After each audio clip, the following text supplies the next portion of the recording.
icyo nshatse kubwira ni iki? Ushobora kwiringira amafaranga bugacya mu gitondo ukayabura, amafaranga akarangira. Ushobora kwiringira amazu, ejo mu gitondo cya munari gateramo yamaze agahomba.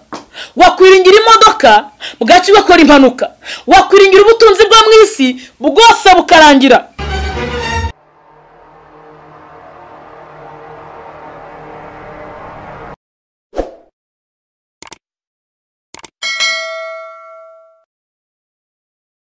Ndabasuje mwese abakunzi bacu, abakunzi b'Imana ni Nziza TV, abakurikirana Imana ni Nziza TV, abakurikira ibiganiro dushyiraho, abakurikira inyigisho, abakurikira ijambo ry'Imana. Imana ibahe umugisha. Bashyireho comment mushima mba nabibonye, Imana ibahe umugisha. Abakora subscribe, abasharinga abandi, Imana ibahe umugisha. Abakunda gukurikirana ijambo ry'Imana, Imana ibahe umugisha. Reka mbabwire ngo ndabakunda cyane, kandi nukuri Imana ibahe umugisha. Muri abakunzi banjye beza, ariko ndakwinginze kugira ngo rwose subscribe ziracyari nkeya. Dukeneye ko byibura zigira nko mu 1000 cyangwa 500 zikava mu 100. Ziracyari nkeya, kandi turabambere, tugomba kuba abambere. Rero kura subscribe, sharing abandi, byibura zibe nk'eshanu. Zibe nk'eshanu, subscribe nk'eshanu, wohereza abandi bakwereke ko banazikozeho nyine, babikoze kugira ngo umurimo w'Imana ukomeze gutera imbere. Kandi usharinga abandi, Imana izajya iguha umugisha. Nkuko bisanzwe rero, dusanzwe tubana, ndagarutse murabizi ko nta kindi kingaruye, ni ukuvuga amagambo meza y'Imana, ni ukuvuga iby'Imana, ni ukuvuga aho Imana ikura. Nta kindi kinzanye, ndagira ngo twongere tube mu mwanya wo gusenga n'umwanya wo kumva ijambo ry'Imana. Reka nkubwire ngo wakurikiye ijambo ry'Imana, wowe warihaye umwanya, wowe waryumvishije ukarikurikirana ugashima, ugashyiraho comment, Imana iguha umugisha. Nukuri Imana iguha umugisha, kandi ndagukunda cyane. Amazina yanjye ni yayandi, nitwa Pastor Diane. Imana iduhana umugisha. Ndagira ngo dusenge Imana rero kugira ngo twinjire mu ijambo ry'Imana. Yesu ashimwe cyane. Twinjire mu ijambo ry'Imana, ariko tubane dusenge.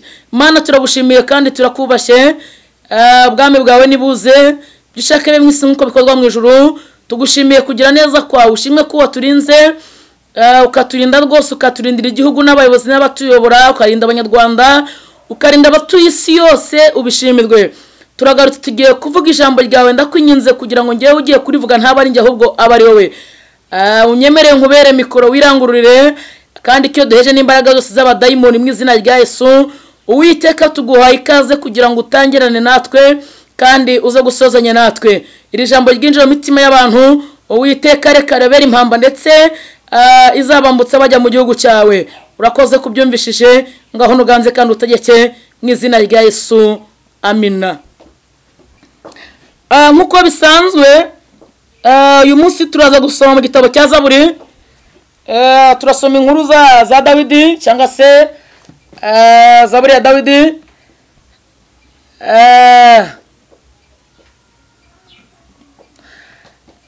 Zaburi ya Dawidi ni indirimbo y'amazamuka. Turasoma Zaburi y'125. Igitabo cya Zaburi y'125. Twagiye ku murongo wa mbere. Haravuze ngo abiringiye Uwiteka bameze nk'umusozi wa Siyoni utabasha kunyeganyezwa. Haleluya. Haravuze ngo nk'ukwa, ahubwo uhora uhamye iteka ryose. Nkuko imisozi gose i Yerusalemu, niko Uwiteka agota abantu be, uhereye none ukageza iteka ryose. Amen. Iyi Zaburi nayikunze cyane kandi ayigutuye. Iyi Zaburi tubwiye amagambo meza, iratubwira ngo abiringiye Uwiteka. Abiringiye Uwiteka bameze nk'umusozi wa Siyoni. Haleluya. Iyi Zaburi yavuze ngo abiringiye Uwiteka bameze nk'umusozi wa Siyoni utabasha kunyeganyezwa, ahubwo uhora uhamye iteka ryose. Nkuko imisozi igose i Yerusalemu, niko Uwiteka agota abantu be, uhereye none ukageza iteka ryose. Amina. Haleluya. ndashaka kuvuga ku kintu bita kwiringira. Ndashaka kuvuga ngo kwiringira ni iki? Umuntu yiringira byagenze biti? Umuntu yiringira bitewe n'icyo afite. Kaba ariko nza kuvuga. Ushobora kwiringira amafaranga nonaha kuko wumva uyafite. Cyane hari abantu biringira ibyo bafite akiringira icyo amaze kubona. Yesu ashimwe.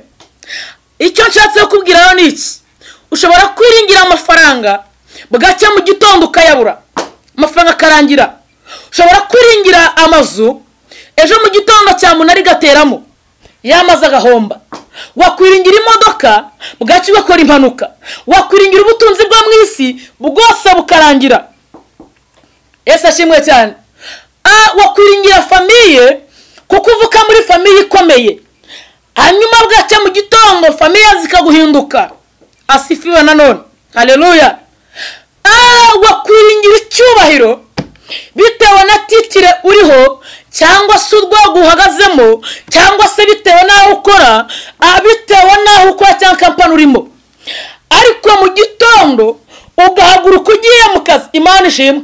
Ugahaguruka ugiye mu kazi, wagera ku ntebe y'akazi bose akakubwira ngo taha akazi karangiye.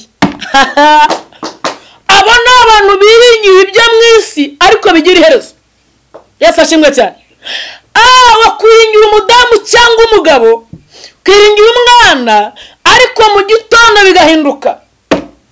Ukibaza ngo mbese ni wa wundi nakundaga. Yesu ashimwe cyane. Ibintu byo mu isi byose birahinduka. Ibintu byo mu isi byose bigira iherezo.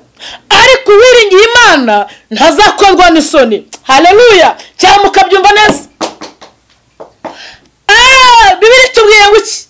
Bibiri tubwiye ngo abiringiye Uwiteka. Bamwe batiringiye amafaranga bayahanga amaso. Bamwe batiringiye ubutunzi ngo babuhanga amaso. Bamwe batiringiye icyubahiro ngo bagihanga amaso. Ahubwo abiringiye Uwiteka bameze nk'umusozi wa Siyoni utabasha kunyeganyezwa, ahubwo uhora uhamye iteka. Iri jambo ravuze ngo nk'uko imisozi igose Yerusalemu niko Uwiteka agota abantu be uhereye none ukageza iteka ryose. Nk'uko imisozi igose i Yerusalemu. Haleluya. Iri jambo ravuze ngo nk'uko imisozi igose i Yerusalemu ngo niko Uwiteka agota abantu be uhereye none ukageza iteka ryose. Twongeye tuvuge ngo amina. Haleluya. Ndakubwira ngo umuntu w'Imana yahura n'ibigeragezo, yahura n'ibibazo, ariko iruhande rwe hari Imana. Ariko byumvishe neza rata nari nkubwiye ngo ibigeragezo uhagazemo, ibibazo uhagazemo, iruhande rwe hari Imana. Pokea sifa. Haleluya. Abiringiye Uwiteka, ndakubwira ngo umuntu w'Imana reka mugeranye n'igiti giteye hafi y'umugezi. Igiti giteye ku nkombe, haba igihe umuyaga uba mwinshi. Umuyaga ukaza, igiti kikazunguza, umuyaga ukakizunguza, igiti kigakubita hepfo, igiti kigakubita haruguru, igiti kigakubita hepfo na ruguru, igiti kigakubita imbere, kikajya inyuma. Iki giti umuyaga urakizunguza kugeza igihe igiti cyumba kigiye kurya, igiti kigeza igihe kiri buryame. Ariko iki giti umuyaga urangiye, igiti kirongera kigahagarara, igiti kigakomera. Uwo ni umurokore uhura n'ibigeragezo, uwo ni umurokore uhura n'intambara. Ibigeragezo igihe bizunguza umuntu, rimwe na rimwe ukanibaza impamvu wavutse, ikindi gihe ukibaza impamvu wasigaye, ikindi gihe ukibaza icyo wakoze kuko Imana itari kugutabara. Ariko nawe wiringiye Imana ngakorwa n'isoni. Nta wiringiye Imana ngakorwa n'isoni. Abiringiye Uwiteka, abiringiye Uwiteka byakozwe n'umwangira ngo ni igice cya 28. Ahari uhereka ndumva hari uhereka umurongo wa mbere. Havuga ngo iki? Haravuga ngo witwa Paulo ubwo yagiye gufungirwa ngira ngo i Roma, ngira ngo yarajyanywe i Roma. Yesu ashimwe cyane. Ubwo yagiye gufungwa ngo banyuze mu kirwa cyitwa Merita, baca mu mazi ubwato barimo bukora impanuka ngo bugonga hasi. Ariko Paulo ntiyagira ikintu aba. Ariko turi mu ijambo ribanga biringiye Uwiteka.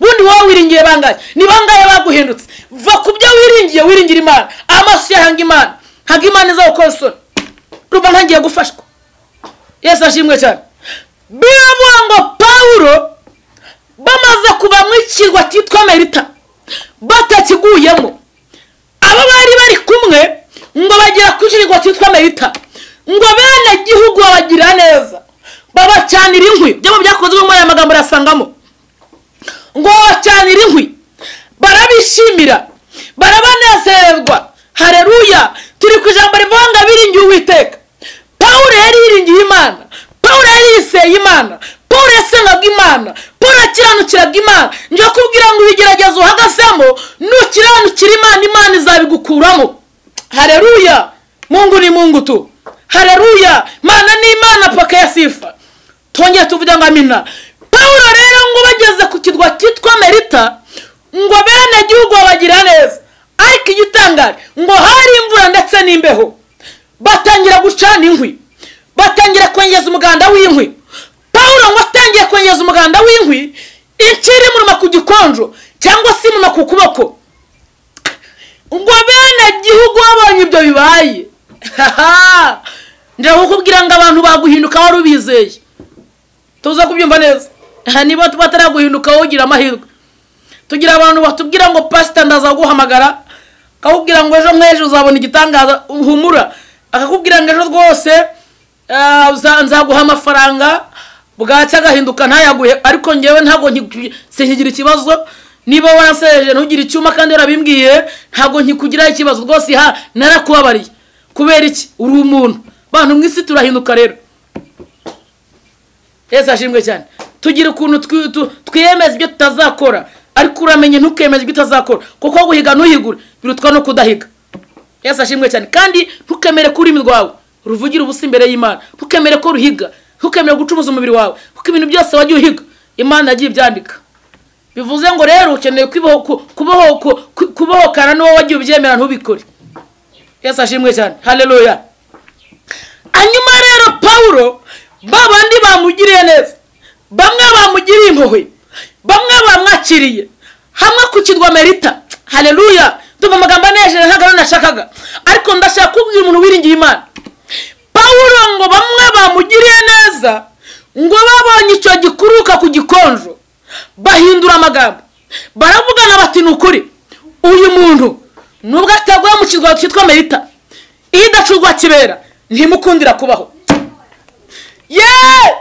nubwo ataguye mu kirwa cyitwa Melita Yesu ashimwe Yesaya ndayikunda cyane ngira ngo ni igice cya 3 umurongo wa 10 haravuga ngo mu buryo k'abakiranutsi bazagubwa neza kubera iki bazatungwa n'imirimo y'amaboko yabo n'abantu biringiye Imana duhimana icyubahiro Bibiri tubwira ngo iki rero biravuga ngo Pawulo ateranya umuganda w'inkwi ikiri maze kumuruma ku gikondo cyangwa ku kiganza babandi bamushimye bamwe bamwakiriye bamwe yagendanye nabo bamwe bamugaburiye baramuhinduka haleluya baramuhinduka baramubwira bati nturora uyu muntu nubwo ataguye mu kirwa cyitwa Melita idacurwa kibera ntimukundira kubaho cyangwa mukabyumva nkuko ndi kubyumva idacurwa ariko kuramo ko nyemerera uyu mwanya ufate wumva ijambo ry'Imana nukuri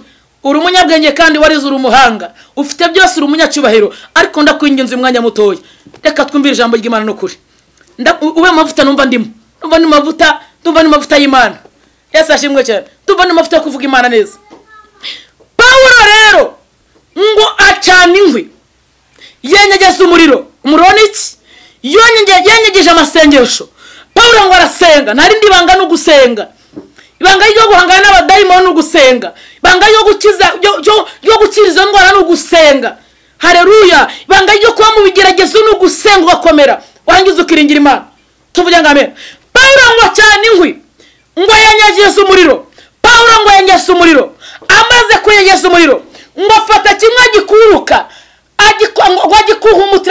agikunkumura mu muriro aragifata yakunkumura haleluya iyo wari ukunkumuye ibyakurumye byose, iyo wari ukunkumuye ibikugenza byose, iyo ibikugendaho byose wari ubikuyeho, bakunkumura ibyago bakumura byose, warangiza ukiringira Imana, Imana yakugiraga neza. Pawulo ngo babandi bategereza ko ari ubyimbirwe cyangwa ari upfa kindutse, ngo bamaze umwanya batakibibonye. Haleluya! Bamaze umwanya batakibibonye. Ndakubwira ngo niwiringira Imana, iyo nduvuga ngo ntuzayibyara uzayibyara. Niwiringira Imana, wavuga ngo uzapfuta bye ntabwo ariko bimeze uzabyara. Ejo nakiri umumama umwe arampamagara, nari mvuye kubwiriza kuri radio, arampamagara arambwira ngo pastor nti, arambwira ngo mfite murumuna wanje wamusengera. Ndamubaza ngo afite ikihe kibazo. Arambwira ngo murumuna wanje ngo bamuroze kudashaka, ngo none bagize imyaka 40, yarambwiye ngo agize imyaka 50 uwo murumuna we ngo atarashaka.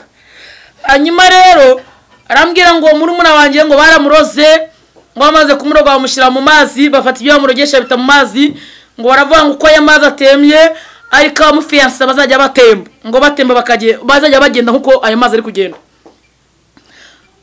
Ndamubwira ngo kwa Yesu ntago bibayo, kwa Yesu ntago bihaba. Yesu ashimwe cyane. Kuri Yesu ntago turogeka, Yesu nuhumanura. Ndamubwira ngo oya. Arambwira ngo abafiyanse bose baje baragenda. Ndamubwira ngo oya, ntago bibaho. Yesu ashimwe cyane. Ntago bibaho, nta nubwo mpakanye kandi kamaroza atabaho, ariko hari Yesu ufite imbaraga ziri hejuru y'abarozi. Haleluya! Hari Yesu ufite imbaraga ziri hejuru y'abapfumu. Hari Yesu ufite imbaraga ziri hejuru y'indi myuka mibi yose. Yesu afite imbaraga n'ubushobozi. Yesu afite imbaraga zihumanura. Haleluya! Yesu afite imbaraga zirogora. Yesu afite imbaraga zikiza. Yesu arihagije mu bumana bwe. Haleluya! Yavuze ngo yaravuze ngo yemwe abarushye n'abaremerewe nimuze musange ndabaruhura. Haleluya! N'uyu murozi n'ubwaga ariko nawe akeneye Imana, akeneye neza Imana. Ndamubwira ngo ntago bishoboka, ndamubwira ngo ntibishoboka, uzamuhe nimero yanjye musengera Imana kandi azakora ubukwe. Tubonye Imana ikora, tubonye Imana ikora ibitangaza n'imirimo. Ese wiringiye iki? Ese wizeye iki? Niwizera ko iyo ngwara izakwica, iyo ngwara izakwica, ariko nuzamura gukira, ukizera gukira, Yesu nkubwira yakiza, Yesu nkubwira hindura amateka. Haleluya!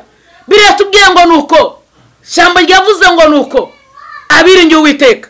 Uyu mugabo witwa Pawulo amaze gukunkumura, babandi bategereje ko ari upfe akindutse cyangwa ari ubyimbirwe, ngo bamaze umwanya batakibonye barahindura, baravuga ngo ni Imana koko. Bivuze ngo Imana ikeneye kwigaragaza. Bamwe bavuze ngo ntuzabyara bagahindura amagambo, bamwe bavuze ngo ntuzashaka bagahindura amagambo, bamwe bavuze ngo nta kazi uzabona bagahindura amagambo, bamwe bavuze ngo uzapfuka bakabona ko wizeye Imana itabara.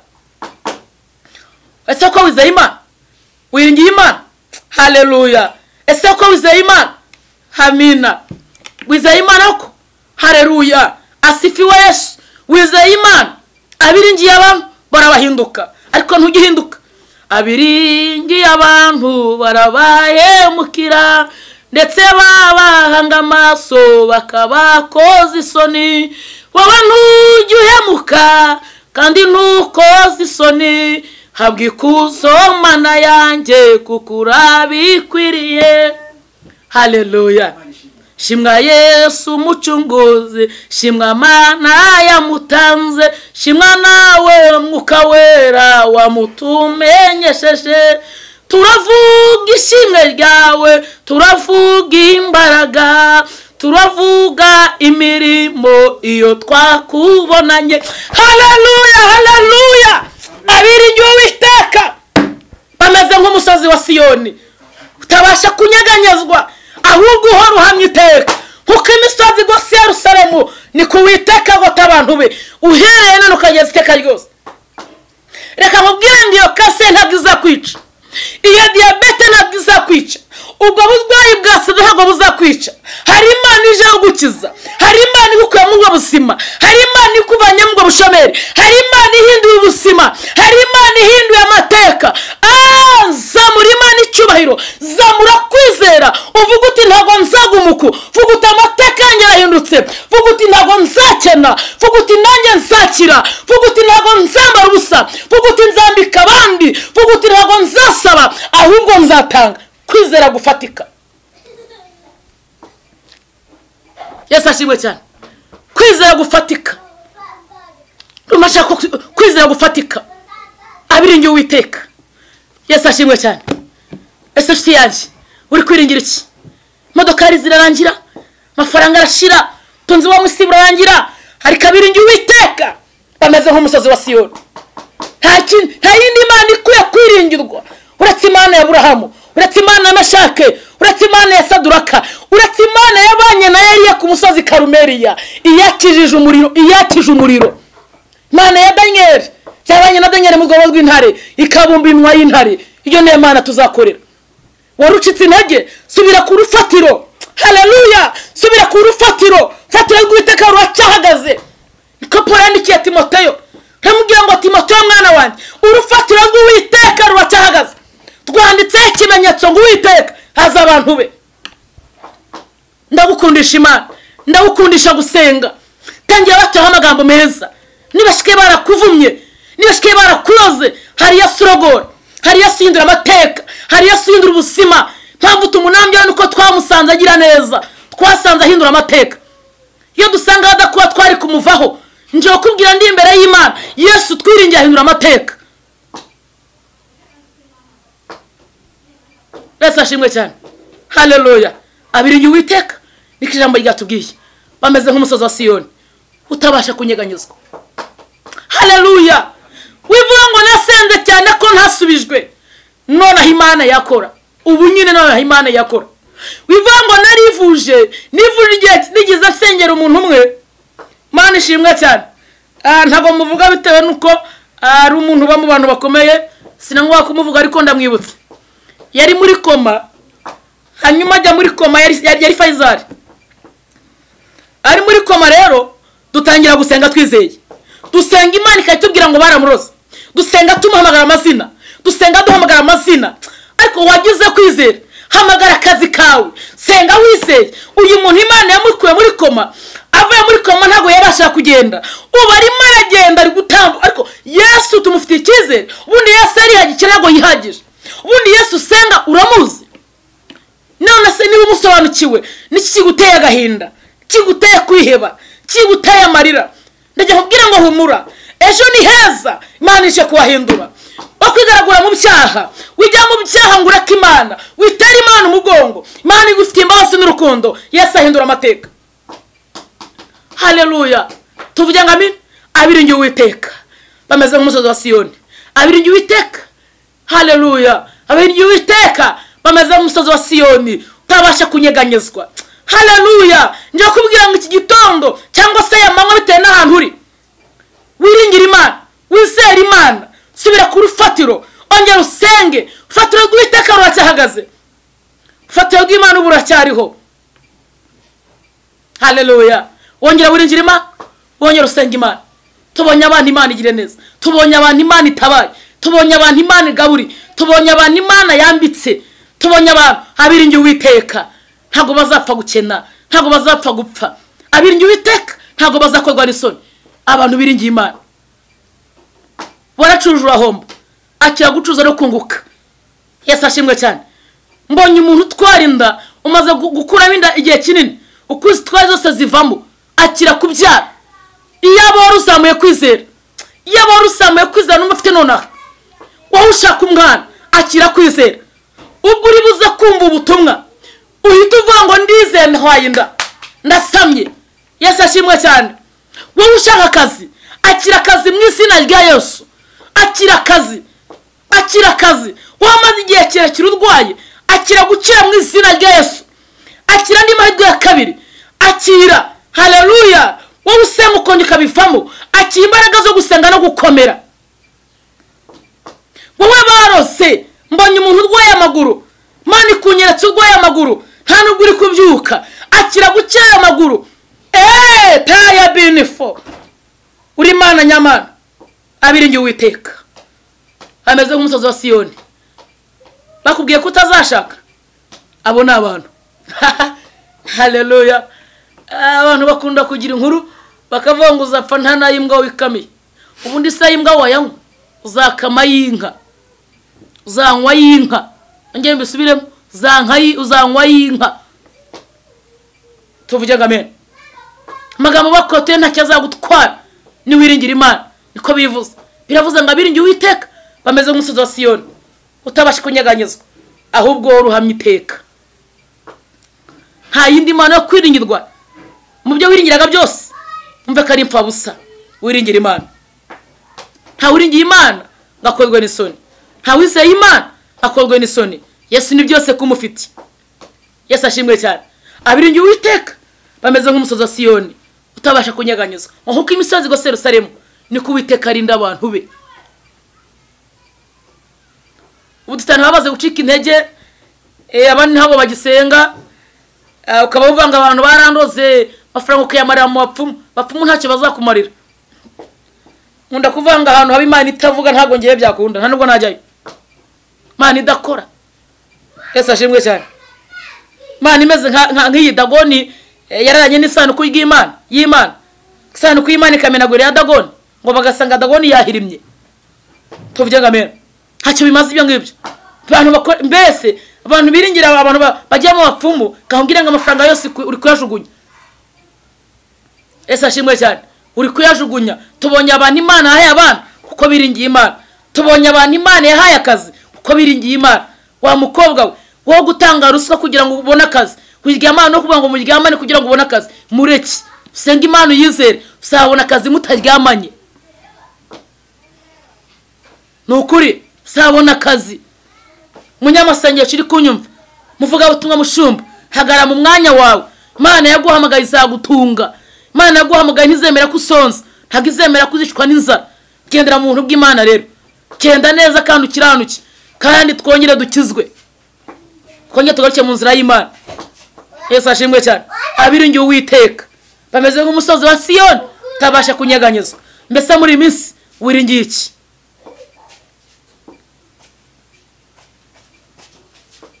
Ese muri minsi wiringiye iki?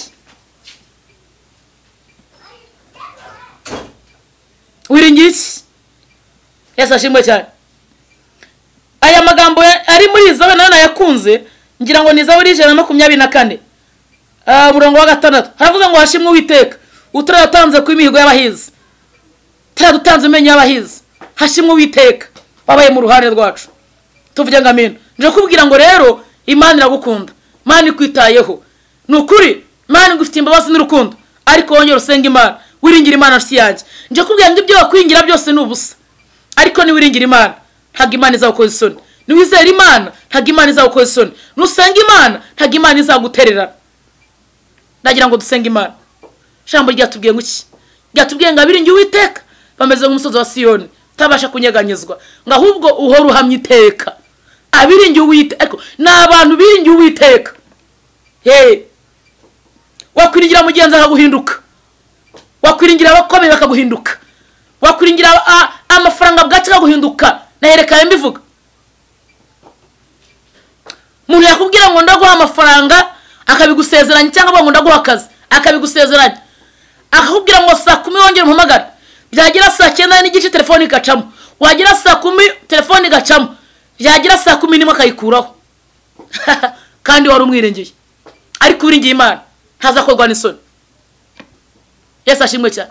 Wakwiringiye umugabo wagushatse gukunda, akwita amazina namwe musi, akwita shushu, akwita sheri, akubwira ngo urasa n'izuba. Bamwe abaterese ngira ngo murabizi, cyangwa abakobwa n'abasore murabizi magambo bakoresha, akubwira ngo urasa neza, usa n'izuba, usa n'uturabo, ariko mu gihe gitoya akubwira ngo ntago nigeze nkumenya, nagushatse naribeshye, ubundi narebaga.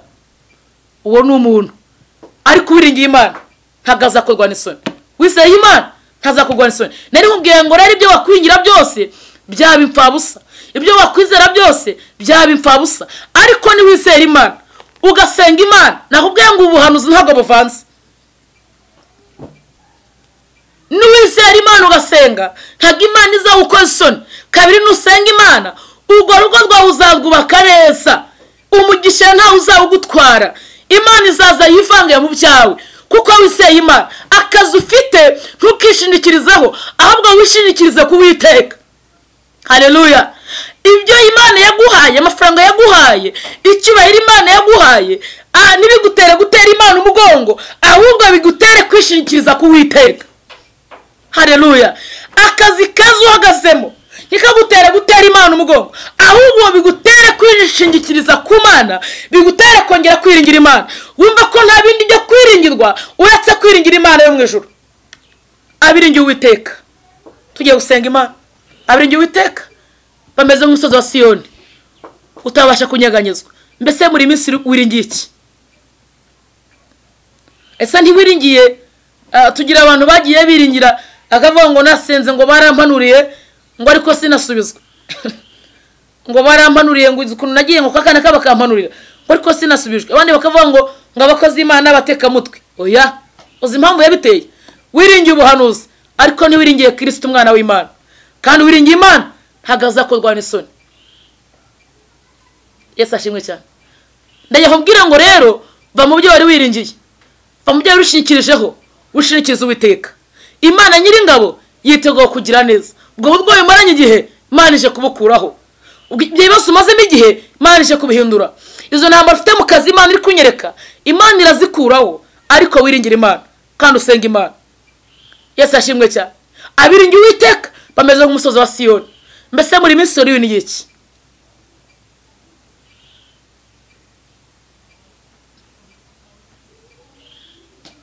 Yesu ashimwe. Abiringiye Uwiteka. Turi kujambo riva kwiringira. Kwiringira Uwiteka. Uwiringiye Uwiteka ntagaza kurwana isoni n'ukuri. Ntabwo Imana izemera kuko rwana isoni. Ntabwo izemera ko iyo cyamuntu aribaho. Imana izaguha ubushobozi bwo kwishyura. Iyo cyamuntu ari Imana izaguha ubushobozi uyishyure. Ntabwo Imana izemera ko ibyo babiteza. Oya, ntabwo izemera kupfa. Ntabwo izemera ko iyo ndutwite ubyarumwe ugapfa. Oya, Imana yacu iratabara. Imana izaguha kubyara neza, ariko wiringira Imana. Aho kazi ushaka Imana izahaguha. Cyangwa ngo byavize Imana ikunyereka izabiguha, ariko wizera Imana. None wizera Imana. Kujambo rivuze ngo abiringiye Uwiteka. Abiringiye Uwiteka ni abantu biringiye Uwiteka. Nkubwira ngo ibyo wakwiringira byose byabipfa busa, ariko abiringiye Uwiteka bameze nk'umusozi wa Siyoni. Abiringiye Uwiteka ntabwo batinya, ntabwo bagira ubwoba, ntabwo batinya. Igihe cyose barimo barakomera kandi bagasenga, ntabwo banyeganyezwa n'iminsi cyangwa ibihe. Abiringiye Uwiteka baratinyuka. Abiringiye Uwiteka bagira uko bagenda. Abiringiye Uwiteka bagira uko bavuga. Abiringiye Uwiteka ntabwo bagira ubwoba. Haleluya.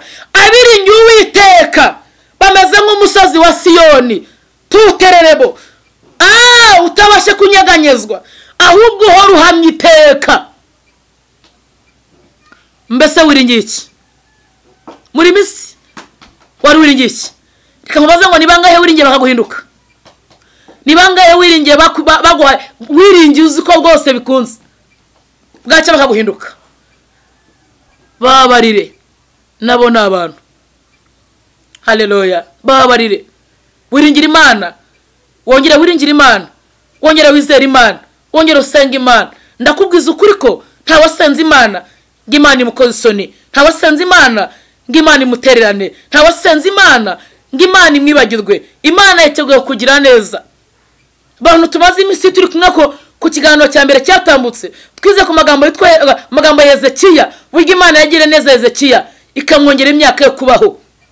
Rero nawe Imana yiteguye kugira neza, Imana yiteguye gutabara, Imana yiteguye kurwanirira, ariko wongere wiringira Imana, wongere usenga Imana. Byo wiringiye byose ndakubwizwe ko ari ubusa, ariko nusenga Imana ntabwo Imana izagukoza isoni. Abiringiye Uwiteka bameze nk'umusozi wa Siyoni utabasha kunyeganyezwa, ahubwo uhora uhamye iteka.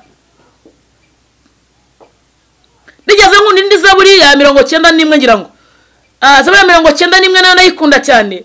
Harimo amagambo nkunda cyane. Yarambwiye ngo uba mu bwisho bw'isumba byose azaba mu gicucu cy'ishobora byose.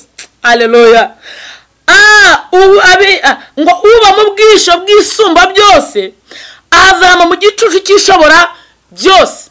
haleluya. hasi akavuga ngo abantu inzovu, abantu igihumbi ngo bazabwa imbere yawe ubirebesha amaso yawe, ariko ntacyo bizagutwara. Yesu ashimwe cyane.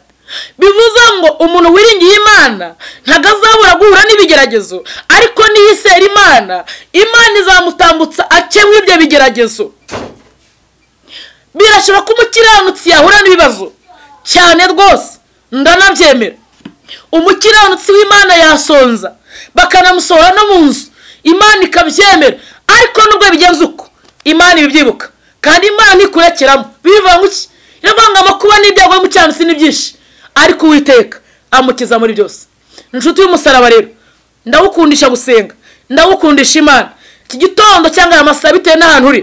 wizera Imana, wongere usenga Imana. ibyo wariringiye byose ibyo wishingikirije byose, wumve ko byose ari ubusa, ahubwo abiringiye Uwiteka batazakorwa n'isoni. abiringiye Uwiteka ntabwo bazasekerwa. abiringiye Uwiteka ntabwo Imana izabarekura. abiringiye Uwiteka Imana izabana nabo. reka nkubwire ngo kandi ntukongere gutinya abarozi, ahubwo tinya Imana. Yesu ashimwe. oya witinya ibigeragezo, aho kubwira ibigeragezo, aho ubwira Imana ngo mfite ibigeragezo, aho ubwira ibigeragezo ngo mfite Imana. haleluya. ongera usubire ku rufatiro, ongera usenge Imana, ongera wisera Imana. nje kubwira ngo ni ukuri, ntabwo Imana izakurekura, ntabwo Imana izawe. Imana yiteguye kugira neza. rero zamura kwizera kwawe, zamura kwizera kwawe. wari ukeneye akazi, kakira mu izina rya Yesu. ukeneye ubukwe, bwakira mu izina rya Yesu. uri gusengera diplome, yakira mu izina rya Yesu. ukeneye minirivare, tutererebo. tayazu breri do paini gloria. wiwizo benefodo sansoma. ugira neza binifo. ndumva ntangiye gufashwa. bakubwiye ko utazabyara, akira kubyara mu izina rya Yesu. bakubwiye ko utazashaka, akira gushaka mu izina rya Yesu. bakubwiye ko nta nzu uzabona, akira inzu mu izina rya Yesu. akira umugisha mu izina rya Yesu. Imana ije guhindura amateka, Imana ije guhindura ubuzima, Imana iguhindura ubuzima. wongere wizere Imana, wongere usenga Imana. abiringiye Uwiteka ntabwo bazasonza. abiringiye Uwiteka Imana izabagira neza. abiringiye Uwiteka Imana izabarwanirira. tutererebo. abiringiye Uwiteka ni abantu biringiye Imana, ntabwo bazakorwa n'isoni. bakubwiye ko urwaye kanseri, akira gukira kanseri. zamura kwizera kwawe, zamura tutererebo, zamura kwizera kwawe, zamura. bakubwiye ko urwaye kanseri, akira gukira. bakubwiye ko urwaye diyabete, akira gukira diyabete. urwaye umutwe udakira, buri munsi urwaye umutwe, ugererana ibinini, akira gukira umutwe, akira kubohoka, akira imbaraga z'Imana. ubabara umubiri wose, uribwa mu ngingo zose, Imana niko kubinyereka. akira gukira, akira igitangaza y'umwaka utari warangira. akira umugisha wawe, akira umugisha, akira andi mahirwe, akira ubundi buzima. ukorera amafaranga akagucika, amafaranga yose ubonye ahinduka inyatsi. akira gukorera amafaranga, akira gutunga umugisha. ariko ibyo watunga byose, ndakwibutsa ngo wongere wiringire Uwiteka, kuko abiringiye Imana batazakorwa n'isoni. tugiye gusenga Imana. abiringiye Uwiteka bameze nk'umusozi utabasha kunyeganyezwa, ahubwo uhora uhamya iteka. uko imisozi igose Yerusalemu, niko Uwiteka agota abantu be. tuvuge ngo amen. iruhande rwawe hari marayika wawe ukurinda. wongera wizere Imana, kandi wongera usenga Imana. wakenera kumvugisha, wakenera kunyandikira kuri WhatsApp, wakenera ko dusengana, ndagira ngo mbahe nimero yanjye. iba kuri WhatsApp tugasengana Imana. nta kandi kazi ngirotse gukorera Imana, kandi ntacyo binantwaye, kuko akazi nkora nanjye ndahembwa. reka mvuge ngo ndahembwa, nta nicyo bintwaye. Imana nkorera mpemba. akazi mfite nako gusengera abantu b'Imana, akazi mfite nako kugusengera. niba ufite ikibazo, niba urwaye, ufite ibyifuzo, mpamagara kuri iyi nimero nkusengera Imana. andika 0781 663 44 41. ndakwibutsa ngo winjiye kuri channel, ukandika ngo Imana Ninza TV. ubwo winjiye muri YouTube ukandika ngo Imana Ninza TV, uratusanga ibiganiro aho mukunda kunuri kunkurikirana. n'ubundi hasi aho haba hariho nimero zanjye. yego, Imana ibaho umugisha, Imana ikugira neza. nakwibutsa nimero yanjye rimwe ni 0781 663 44 41. ndabakunda cyane, mpamagara dusenga n'Imana, kandi ndakubwira ngo ndagukundisha gusenga, ndagukundisha kwizera Imana. ntawe wiringiye Imana ngo akorwe n'isoni. Munyemere dusenga Imana. Warucitse intege, ufite ibyifuzo, urananiwe kubw'iminsi bihagazemo, ongera wizere Imana. Imana yiteguye kugira neza. Mana turagushimiye kandi turakubashye.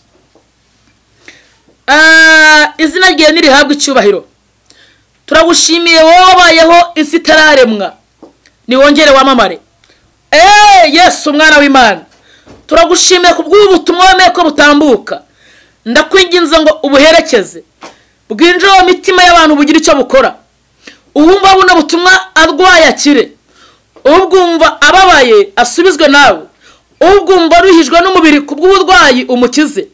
Buri muntu wese wumvishe ubutumwa umuha umugisha, kandi iri jambo ryinjira mu mitima y'abantu rigire Mana icyo rihindura.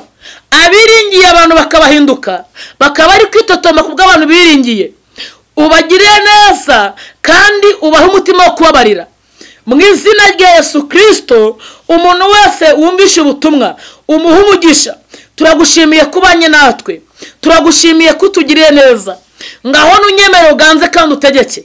Dusengeye abatuye isi yose, duhagaritse izi ndwara z'ibyorezo, duhagaritse izi ndwara z'ibyorezo, twirukanye izi ndwara za covid. Dusengeye abantu bawe Mana kugira ngo bagire neza. Kuraho indwara z'ibyorezo, hindura amateka buri muntu wese ubashe kumva ubutumwa, kandi n'ukuri komeza kutugira neza. Tanga umugisha ku gihugu n'abatuyobora, tanga umugisha ku batuye isi yose. Buri wese wumvishije ijambo umuha umugisha. Turagushimiye kubyumvishije, turagushimiye kubikoze, kandi ndakubashye kuko hari abukirije, hari nabugirire neza, hari nabuhinduriye amateka y'ikibero kibi cyawe. Ngaho nunyemere ugomeze uganze kandi utereke mu izina rya Yesu. Amina. Ndabibutsa yuko ibi biganiro bicaho buri cyumweru, bizaba bicaho cyane rwose. Buri cyumweru bizaba binyuraho buri cyumweru, ku cyumweru, ku wa kabiri, ku wa kane. Uzajya ukurikirana ibiganiro byanjye ndi kunyuzaho, cyangwa se ijambo ry'Imana, kandi kakubwira ngo ntacyo bitwaye. Unteye inkunga ijambo ry'Imana rigakoma rigatambukaho, wantera inkunga ntacyo bitwaye, kandi inkunga ya mbere nukunsengera.